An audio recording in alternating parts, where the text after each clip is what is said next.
Assalamualaikum warahmatullahi wabarakatuh. Alhamdulillah wassalatu wassalamu ala ibni abdillah ma ba'du.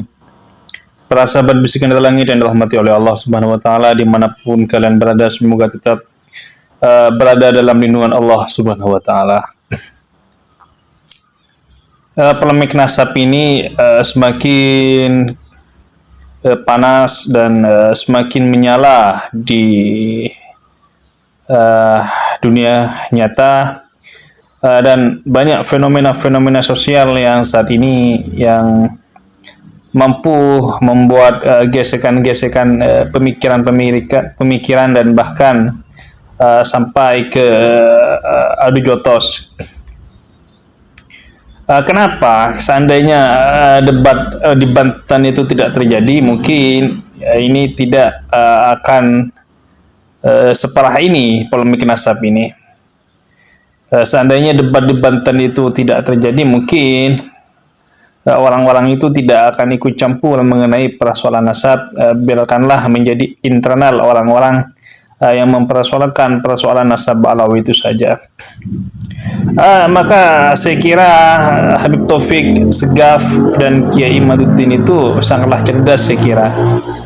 Sehingga beliau berdua ini tidak hadir pada perdebatan itu, sehingga justru yang ngotot hadir orang penentang Kiai Imad, dan justru yang ngotot untuk berdebat itu adalah orang yang mewakili Kiai Imad yang sampai saat ini namanya tetap eksis.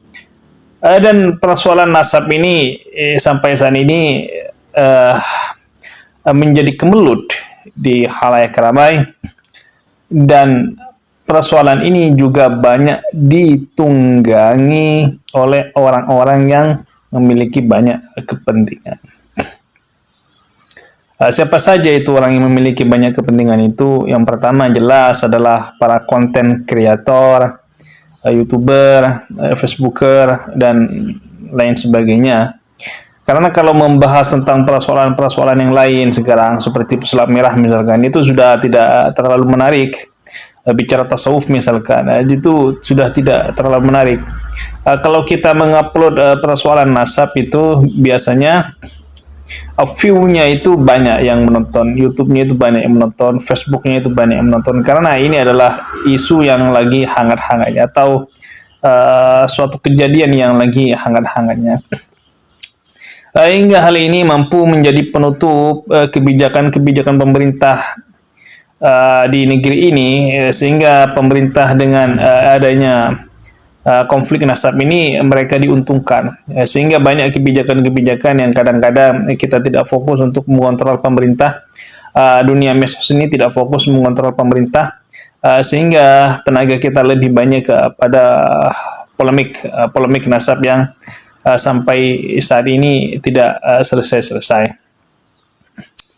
Sehingga percakapan-percakapan dulu itu pada tahun 2014-an ke atas sampai 2019-an itu yang mengatakan bahwa Jokowi itu sama seperti Umar bin Khattab, seakan-akan dibenarkan oleh masyarakat luas, karena sampai saat ini tidak ada kritikan-kritikan yang keras terhadap Jokowi, karena memang salah satu di antaranya adalah ditutupi oleh polemik nasab itu sendiri.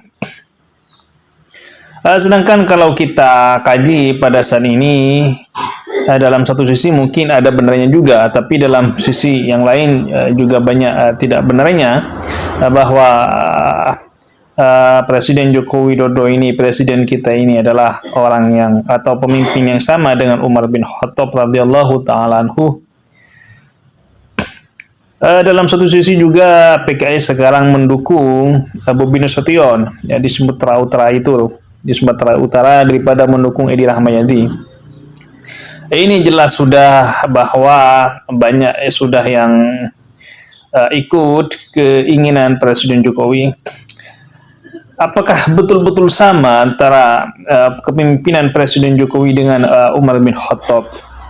Setelah saya kaji cukup lama sekali tentang sejarah kepemimpinan dunia ini, lebih-lebih kepemimpinan Umar bin Khattab dan kepemimpinan Jokowi, saya kira ada memang kesamaan-kesamaan.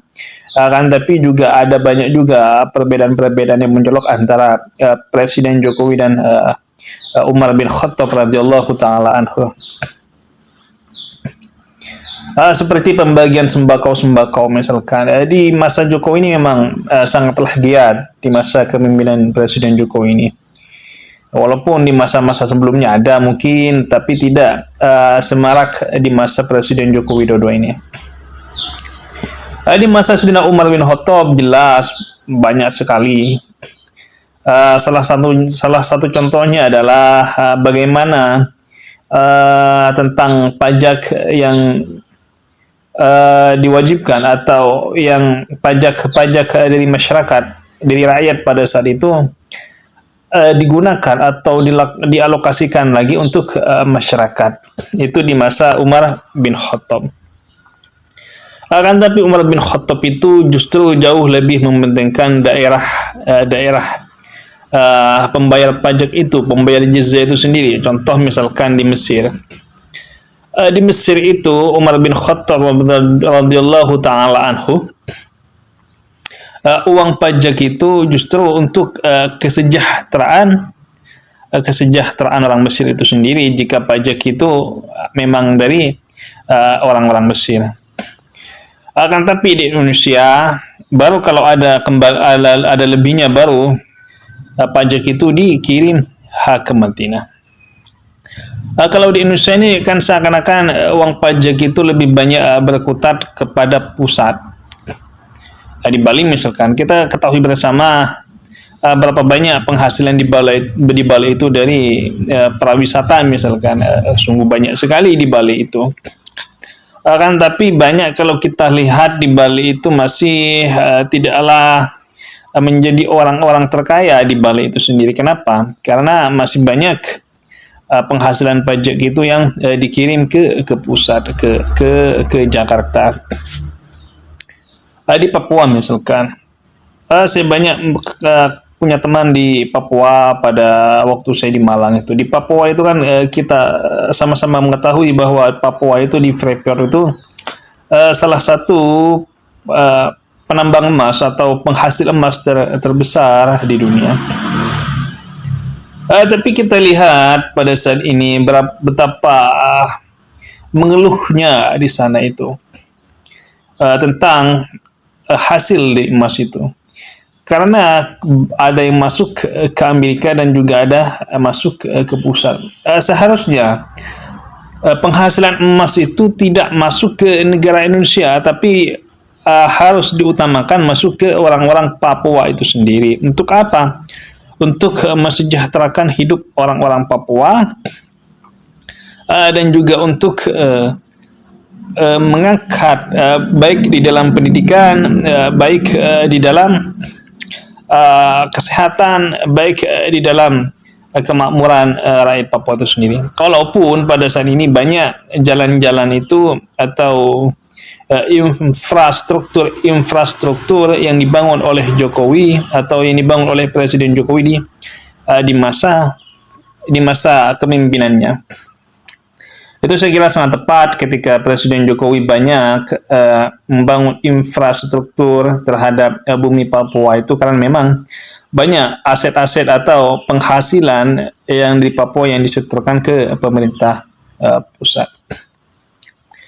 Sayyidina Umar bin Khattab juga sama seperti itu. Ketika sudah banyak rakyat di daerah tersebut mendapatkan keberkahan dari hasil pajak itu, maka Sayyidina Umar bin Khattab menerima terhadap penyetoran pajak di suatu wilayah itu.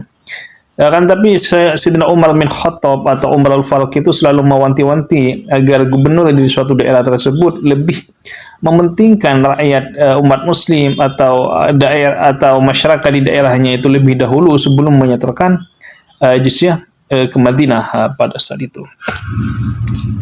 Pernah suatu hari ketika Umar bin Khattab mencari seorang gubernur untuk ditaruh di suatu daerah, tapi ada suatu sahabat yang merekomendasikan atau memberikan masukan terhadap Umar bin Khattab agar Abdullah bin Umar dijadikan gubernur di sebuah daerah tersebut. bahwa sahabat itu menganggap bahwa Abdullah bin Umar ini adalah seorang yang layak untuk menjadi pemimpin di sebuah daerah karena keilmuannya, ketawaduannya, kewaraannya, dan pengalamannya belajar dari seorang ayahnya. Sudah layak. Tapi apa kata Umar bin Khattab radhiyallahu taala anhu?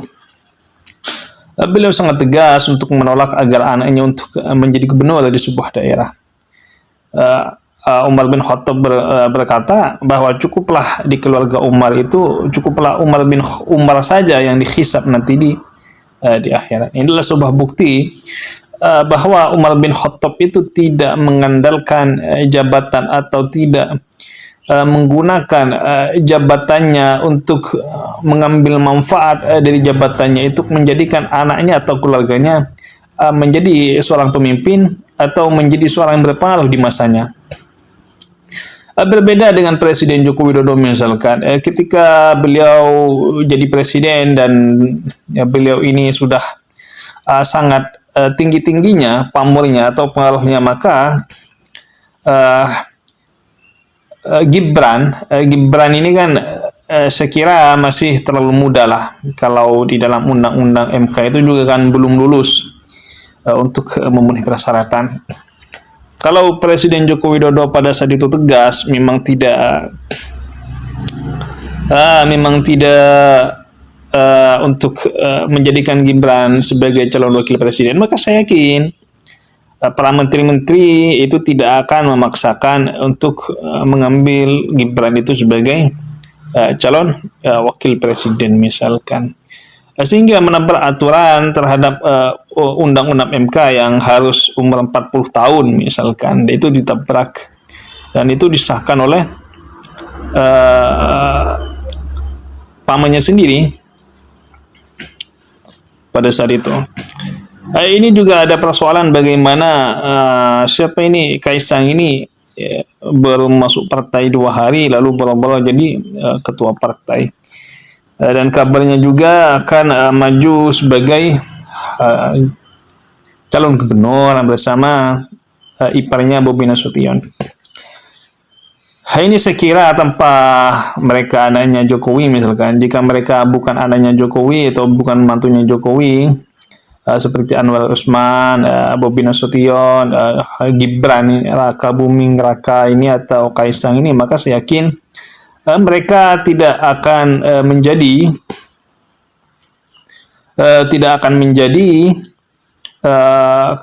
menjadi pucuk pimpinan di negeri ini.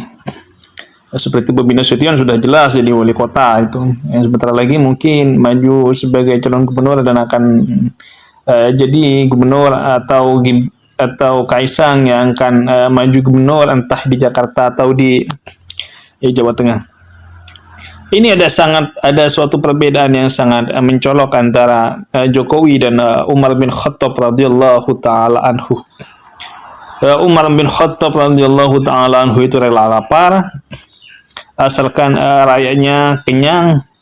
Pernah suatu malam Umar bin Khattab radhiyallahu taala anhu itu membawa karung isi gandum bersama Abdurrahman bin Auf pada saat itu. Bersama Abdurrahman bin Auf, ketika Abdurrahman bin Auf ingin mengangkat karung tersebut, maka apa kata Umar bin Khattab? Cukuplah. Ini adalah kewajiban saya agar Allah suatu hari nanti tidak mempersoalkan tanggung jawab saya dan mempermudah hisab saya. Ini Umar bin Khattab juga tanpa pengawalan yang ketat, kemanapun beliau berjalan itu beliau tidak terlalu banyak pengawalan, bahkan beliau saking waraknya, saking takutnya pada Allah Subhanahu wa taala, beliau ini sampai tidur dengan pelepah kurma yang mampu membuat terkesan bagi para pembesar-pembesar Romawi pada saat itu. Banyak perbedaan-perbedaan sebenarnya yang sangat tidak pantas saya kalau disamakan seorang Presiden Joko Widodo dengan Umar bin Khattab. Mungkin kalau dalam pembagian infrastruktur mungkin iya, tapi kalau dalam kepribadian, tanggung jawab ini sangatlah berbeda. Presiden Jokowi ini suka berbohong, Umar bin Khattab ini tidak pernah berbohong. Beliau juga politisi, tapi politisi yang tetap berpegang teguh pada Al-Quran dan tuntunan gurunya, yaitu Nabi Muhammad Sallallahu Alaihi Wasallam. Jadi tidak layak jika suatu saat nanti ada orang-orang lagi yang menyamakan bahwa Presiden Jokowi ini seperti Umar bin Khattab, karena jauh berbeda, walaupun zamannya juga jauh berbeda. Karena melihat dari konteks perjalanan Joko Widodo dan konteks perjalanan Umar bin Khattab dalam sejarah hidupnya juga jauh berbeda. Orang memimpin dengan rasa takut kepada Allah itu jauh lebih bertanggung jawab daripada orang yang memimpin tanpa khaufun ilallahi ta'ala. Mungkin kalau Jokowi itu memiliki banyak prestasi, iya, kita akui bahwa Presiden Jokowi itu memiliki banyak prestasi, seperti mengambil alih sebagian Freeport di Papua menjadi milik Indonesia. Itu saya kira sangatlah berani. Mempertahankan tentang nikel misalkan, bahwa itu menjadi hak Indonesia dan Indonesia lah yang punya hak untuk mengelolanya, karena nantinya akan banyak baterai-baterai yang dipakai daripada minyak bumi yang dipakai. Itu saya kira sangatlah luar biasa. Menjadi prestasi bagi Presiden Jokowi. Atau membangun banyak infrastruktur, walaupun itu masih banyak terjadi perdebatan-perdebatan. Tapi itu kita yakini, banyak orang meyakini bahwa itu untuk demi kemaslahatan kita bersama. Contohnya apa? Ketika kita pergi ke Jakarta dari Malang ke Jakarta misalkan dari Jakarta ke Malang ke Jakarta membutuhkan waktu hampir 2 hari, maka dengan adanya jalan tol misalkan bisa ditempuh dalam 1 hari atau tidak sampai pada 1 hari. Itu kan masalahnya ke kita semua, bahwa masalahnya untuk menghemat perjalanan kita dan menghemat waktu kita di dalam perjalanan kita. Banyak infrastruktur yang dibuat oleh Presiden Jokowi. Itu saya kira adalah merupakan sebuah prestasi. Tapi banyak kekurangan-kekurangan di mana dinasti politik dibangun di masa Jokowi, dan itu sangat ditentang sekali oleh Umar bin Khattab radhiyallahu taala anhu. Mengambil pajak seenak-enaknya misalkan, itu sangat ditentang oleh Umar bin Khattab radhiyallahu taala anhu. Karena walaupun di masa Umar bin Khattab radhiyallahu taala anhu itu membayar jizyah, itu menjadi suatu keharusan, tapi itu untuk kesejahteraan rakyatnya, bukan untuk dikelola oleh orang-orang segelintir, sehingga ada berita kemarin itu banyak uang pajak yang dikorupsi, sehingga ada beberapa teman saya itu yang enggan untuk membayar pajak, karena yang terjadi apa? Karena yang terjadi banyak uang pajak itu yang hanya digunakan untuk kepentingan segelintir orang-orang sekitarnya saja. Para sahabat bisikan di langit yang dirahmati oleh Allah Subhanahu wa taala. Umar bin Khattab ini adalah pemimpin yang agung, pemimpin yang amanah, yang rela perutnya lapar asalkan rakyatnya kenyang, yang rela dia tidak tidur di kasur empuk asalkan dia bertanggung jawab dalam masa kepemimpinannya. Banyak penaklukan di masa Umar bin Khattab ini dicapai, dan banyak bantuan-bantuan terhadap rakyat ini dilakukan secara semarak oleh Umar bin Khattab tanpa pencitraan, karena duluan memang tidak ada media, tanpa beliau meminta pujian dan pujian. Berbeda dengan Presiden Jokowi ini, seakan-akan banyak dramanya. Bukan saya benci terhadap Presiden Jokowi, tidak. Tapi untuk orang-orang yang menyamakan Presiden Jokowi dengan Umar bin Khattab, mungkin dalam satu sisi ya, tapi dalam banyak sisi-sisi yang lain sangatlah berbeda.